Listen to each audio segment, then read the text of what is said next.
তো কেমন হলো ধুরন্ধর মুভিটা? Hello G, welcome to another episode of not horizontal it's vertical blog number 16। 16 তারিখ আমরা কিন্তু চলে গেছিলাম ধুরন্ধর দেখতে। হ্যাঁ, আমরা সব বন্ধুরা মিলে গেছিলাম। আর এই যে এটা হচ্ছে আমাদের গ্যাং। আর অবভিয়াসলি ইতিহাস সাক্ষী আছে, আমরা কিন্তু যখনই যাই আমরা কিন্তু পৌঁছাই লেটার। হ্যাঁ, এবারেও কিন্তু আমরা লেট করেই পৌঁছিলাম আর বই শুরু হয়ে গেছে।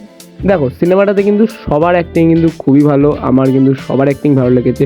3.5 ঘন্টার বইটাতে কিন্তু একদমই বোর ফিল হয় না। কখন বই শেষ হয়ে যাবে নিজেও কিন্তু বুঝতেও পারবে না, এরকম কিন্তু ব্যাপার। আর সবার অ্যাক্টিংয়ের মধ্যে সব থেকে বেস্ট অ্যাক্টিং যে করেছে সে কিন্তু আমাদের অক্ষয় খান্না, মানে আমাদের আতিশ কাপুর। এবার এটার জন্য তখন অস্কার পেয়েছে কি পাইনি সেটা তো আমি জানি না, কিন্তু এটার জন্য হয়তো পেয়ে যেতেই পারে ভাই। যেরকম লেভেলের অ্যাক্টিং করেছে আর ভাই বলতেই হবে।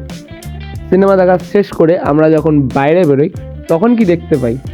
ঢুকেছিলাম কিন্তু বই দেখতে সকালবেলা, আমরা বেরোচ্ছি তখন দেখি হয়ে গেছে রাত। তারপর বাস ধরে সেখান থেকে আসি সিধা বাড়ি।